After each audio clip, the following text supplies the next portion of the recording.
Halo semuanya, kembali lagi ke channel kami Shoes and Apparel Care. Kali ini kita bakal ngobrol santai nih, tapi berbobot banget tentang laundry, bisnis sepatu, dan aparel. Nah, aku Ray bakal memandu kalian semua. Nah, nanti aku nggak bakal sendirian nih, teman-teman.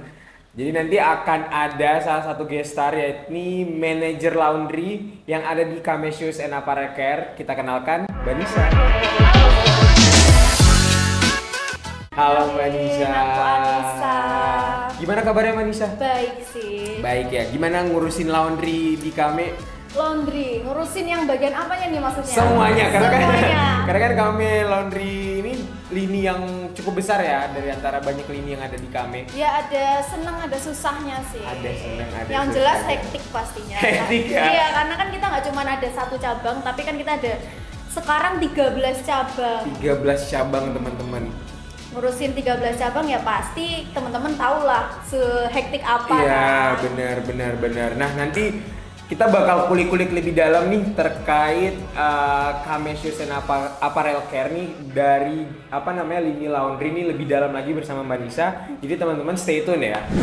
Yang pertama, tapi sebelum kita masuk lebih dalam nih, jangan lupa subscribe, comment, and like, dan share ke semua teman-teman kalian yang mungkin pengen buat bisnis laundry sepatu atau aparel dan lain-lainnya, biar teman-teman bisa dapat insight-insight lebih lagi dari kita gitu ya teman-teman ya. Kita nih bakal bahas yang sering banget ditanyain orang-orang sih. Kita bakal bahas tentang seputar kenapa pelanggan nggak balik lagi dan apa sih kesalahan yang bisa dihindari. Nah, untuk pertanyaan yang pertama Mbak Nisa. Apa sih kesalahan yang paling sering atau kesalahan umum yang ada di Kame Shoes and Apparel Care yang bikin tuh pelanggan tuh sering gak balik lagi? Sering nggak balik lagi. Biasanya yang pertama pelanggan itu ekspektasinya lebih. Jadi kayak dia kayak berharapnya aku bayar segini harusnya dapatnya yang lebih bagus gitu. Nah biasanya di situ kita ketika di depan itu komunikasi sama customernya kurang dapet gitu. Jadi kita harusnya kan ngasih tahu ke mereka itu kalau ini nanti hasilnya seperti ini. Secara kan laundry sepatu kan nggak yang murah ya. Benar sepakat. Kan satuan itu 35-an ya di Jogja ya. Nah, itu kan nggak yang murah dan jadi kan kayak ya wajar untuk customer berekspektasi lebih. Makanya di sini untuk pelayanan kita juga harus lebih informatif lah gitu. Terus yang kedua biasanya pelayanannya lambat. Oh, pelayanannya lambat, bener. Biasanya kan ada orang yang suka buru-buru banget ya. Iya, yang kayak deadline-nya mundur. Nah, cuman kan pelayanan lambat itu seharusnya bisa disampaikan karena kondisi sepatunya seperti ini. Biasanya yang terjadi sih kayak gitu. Nah, itu tadi ada beberapa insight ya teman-teman ya. Dari kesalahan-kesalahan mungkin dari yang pertama customer handlingnya ya Mbak.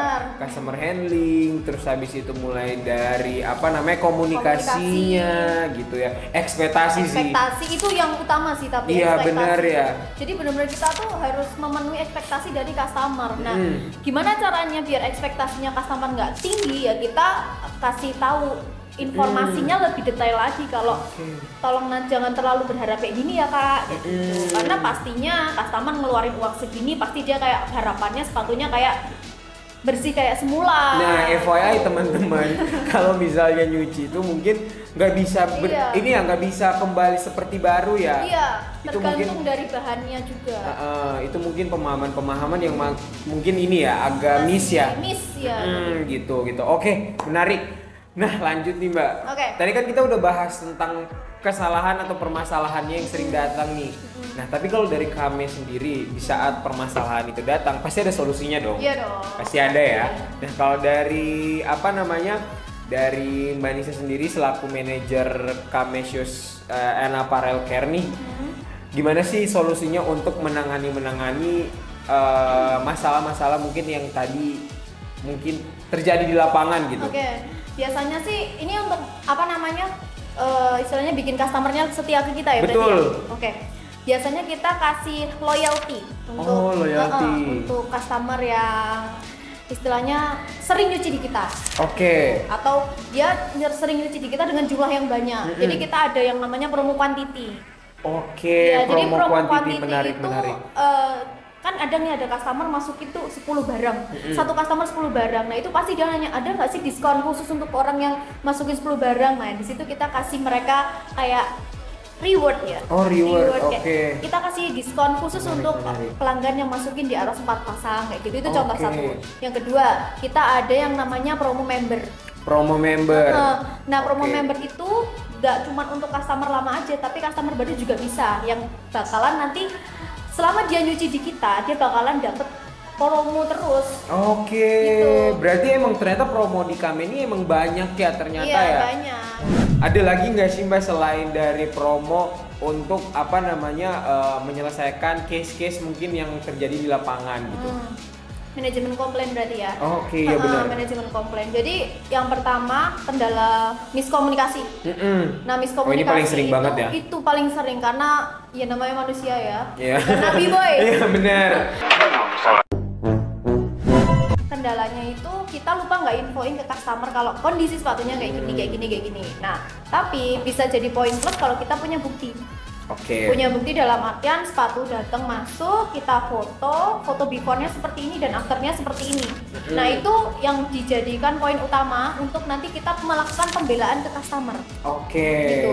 Pembelaan tuh ya kita kayak kasih tahu kalau ini udah dari sananya Kak, biar customer juga nggak worry gitu loh. Iya, dan nantinya dia akan kayak oh di sana tuh nyuci trusted kok, di sana tuh nggak akan ngerusakin barang kok. Iya benar-benar. Yang pertama kita pasti minta maaf lah pas dari kita salah maupun nggak salah, ini yang pertama minta maaf karena itu utama ya kita. Yang penting customer tuh tenang dulu, kita minta maaf dulu, terus nanti mari kita jelaskan kronologinya seperti apa kalau memang dari kita terus lagi. Tapi kalau memang membuktikan dan kita punya bukti ya kita sampaikan secara pelan-pelan, bukan berarti dengan kayak nalahin enggak lo ini lo juga. Ingat pelanggan dan luar aja ya. Pelanggan ada aja. Jadi baik kita salah ataupun nggak salah, tapi kita nggak mau. Ya karena manajemennya. Yang berarti ternyata emang kalau ada kesalahan seperti itu, kalau misalnya boleh aku tangkap itu ada dua. Yang pertama kalau dari kami sendiri itu selalu memberikan loyalty program, ya promo member dan quantity, terus dan manajemen konfliknya juga ya, gitu ya. Oke, menarik. Jadi kalau misalnya teman-teman mungkin relate nih sama pembahasan tadi terkait mungkin nemuin case-case di saat melakukan kesalahan atau baru mau juga melakukan kesalahan, ini bisa jadi solusi juga nih buat teman-teman di saat dapetin case-case seperti itu gitu. Menarik. Oke, udah ada disiapin 3 pertanyaan sama tim kita. Jadi nanti Mbak Nisa cukup jawab jujur. Emang ini nggak boleh ada dusta di antara kita sama penonton, oke? Nah, pertanyaan pertama tuh dari Fadli. Gimana cara mengatasi pelanggan yang komplain terus-menerus? Aduh. Nice. Baru pertanyaan. Dari pertanyaan nomor 1 ya, ada ini ya. Nggak bisa. Oke. Tadi apa ya? Gimana cara mengatasi komplain yang terus-menerus? Iya. Jadi cara mengatasi komplain yang terus-menerus ini dalam arti ya beda customer atau satu customer? Mungkin beda customer ya. Jadi customer tuh berurutan terus ya komplainnya. Ya itu tadi. Komplain apapun, baik kita ekspor ataupun bukan, kayak yang tadi ya, tetap minta maaf pastinya. Terus kita cari tahu ini komplainnya tentang apa, kesalahan dari mana, tauntin. Kalau masih bisa kita tanganinnya, masih dia juga oke dengan syarat dan ketentuan kita juga oke, ya udah nggak masalah. Cuman kalau dianya istilahnya sorry ya cari-cari, nah itu yang susah. Oh itu yang susah ya, jadi berarti emang kita harus multi-item buat cari win-win solutionnya. Iya gitu. Kalau dia cari-cari sih itu yang susahnya, kayak ini mau dibawa kemana sih arahnya itu yuk. Karena kan sesuai syarat dan ketentuan otomatis dia juga udah setuju dong harusnya dengan dia cinta. Nah cuman ada kebanyakan gak mendengarkan sih. Saya pernah ada customer yang nggak terima di pasar datangnya gue. Oh, dapat naik juga ya. Padahal perusahaannya memang bukan dari kita cuma dari bukti. Nah itu yang susahnya di situ. Nah itu kita kita tutup dengan menerapkan caranya. Acis jangan minta maaf juga ya. Jangan kita minta maaf, tapi jangan ngikutin ininya juga maunya ini. Paham. Jadi bisa bisa customer nih komplain ini sih, ini aku sifatnya mungkin apa namanya di saat pelanggan komplain kita udah punya bukti, misalnya bukti kuat kalau ternyata indikasinya ini bukan dari kita kesalahannya, dan kita udah melakukan prosedurnya buat dari minta maaf, ngasih apa namanya solusi juga, dan tapi kalau misalnya belum diindaki mungkin ya masih muter di situ, dan pokoknya intinya tetap di situ aja, jangan nurutin, karena takutnya gini, kita turutin misalnya pasti pengarahnya itu ya paling sering ke, kalau di usaha cuci sepatu nih, mengarahnya itu paling sering ke ganti sepatu baru. Oh, wah ngeri juga ya. Padahal yang dirusakin udah seberapa, dan starternya itu memang sudah dari sananya udah kayak gitu, dan kita udah punya bukti, tapi ada customer yang masih kayak enggak, tadinya nggak lagi nih, itu masih ada, tapi nggak yang banyak. Dari 1 sampai berapa tuh cuman ada 1 atau 2 anak sama yang. Berarti emang ini ya kakak bisa ambil untuk apa namanya ngasih pengertian yang jelas dan minta maaf juga, emang harus tegas juga berarti ya, harus tegas juga ya. Oke. Jangan diikutin lah nih om. Itu sih kalau ngatasi komplain yang terus menerus, kita lihat dulu komplainnya apa, mau arahnya kemana, kita cari buktinya, itu namanya di cross check ya. Nah ketika sudah nemuin semua, kita bisa kasih solusi ya udah. Cuman kalau misalnya nggak bisa dikasih solusi ya kita berpegang sama pendirian kita gitu. FYI ya teman-teman ya, komplain itu bakal tetap ada kok. Cuman emang cara kita aja untuk meminimalisir komplain itu seperti apa. Nah kalau dari kami sendiri tadi, aku motif dari jawaban Panjisa ini, kalau manajemen konflik itu yang pertama pasti minta maaf. Dan yang kedua harus ada buktinya. Terus yang ketiga emang harus diarahkan dengan ketentuan yang berlaku. Dan yang keempat itu emang harus tegas. Makanya syarat ketentuan itu harus ada di nota. Oke. Syarat juga customer pasti baca kan syarat dan ketentuannya ada di laundry itu apa, dan kita bisa kasih dia kayak itu loh di Reminder ya. di nota kan sudah tertera kan ya ini pasti dia kayak oh iya juga ya. Oke, kita lanjut. Jangan senang dulu, Mbak. Masih ada 2. Tolong aku. Masih ada 2. Oke, ada Anudra. Nih kalau nah ini untuk yang baru nih. Kalau bisnis baru, gimana cara dapetin pelanggan dan bikin mereka tetap balik penarik nih? Aduh, makin di sini makin dekat. Iya. Oke, yang nomor 2, pertanyaan dari Anugrah ya. Iya. Kalau bisnis baru dapetin pelanggan pertama, itu kalian main di promosinya. Bikin promo yang menarik pelanggan biar dia tuh tertarik dulu gitu loh. Apa sih itu? Kayak clickbait gitu ya. Oke, sepakat. Ya kan? Perlu. Promo yang bikin mereka tuh kayak penasaran gitu, apa sih? Tempat apa sih itu? Nah, terus yang kedua, biar dia balik lagi. Kayak tadi promo member.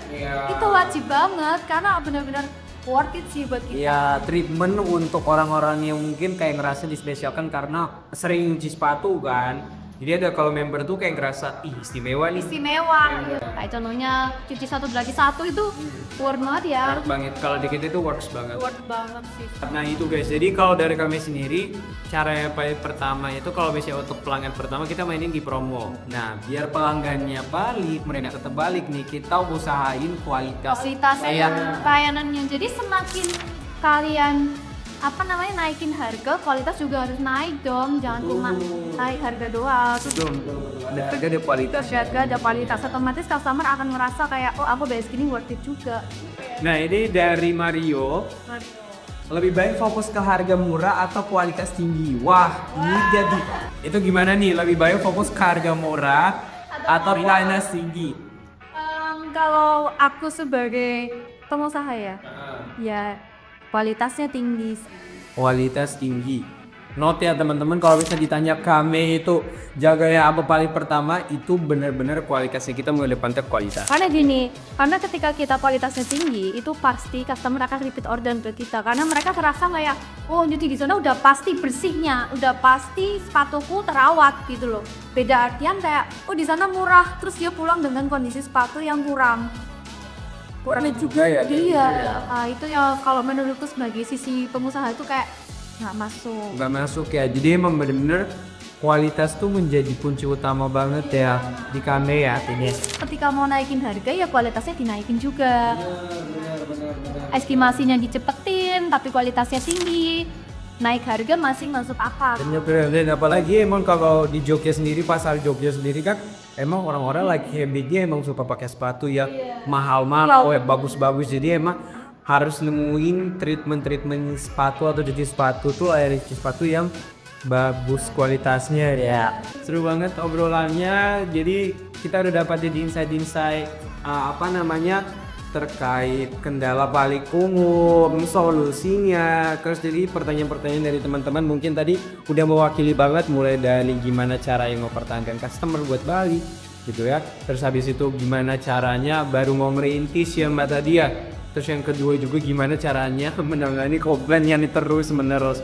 Sebelum kita menutup perbincangan seru kita pada hari ini nih, ada nggak pesan, harusnya ada dong, pesan dari Manisha buat mungkin para pelaku bisnis laundry, cuci sepatu dan aparel nih di luar sana yang udah merintis ataupun yang baru banget pengen merintis gini. Gimana? Pesannya sih tetap semangat, yang jelas ya, tetap semangat, jangan takut dengan yang namanya komplain, karena komplain itu masih ada. Yang penting kalian tingkatin aja kualitasnya, terus tingkatin kualitasnya, beri pelayanan yang terbaik. Terus pelayanan itu bukan dalam artian hanya customer dengan karyawan saja ya, tapi apa sih, kayak tempat, lokasinya juga harus bikin customer nyaman. Tinggal di situ aja, nanti pasti customer akan datang. Itu. Thank you banget Manisha, thank you banget Manisha buat ilmunya. Terima kasih buat teman-teman semua untuk hari ini.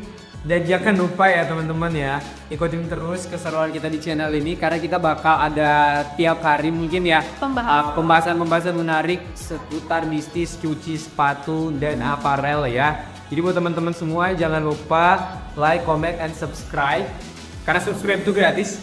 Dan jangan lupa nyalain notifikasi lonceng biar teman-teman gak ketinggalan update kita selalu.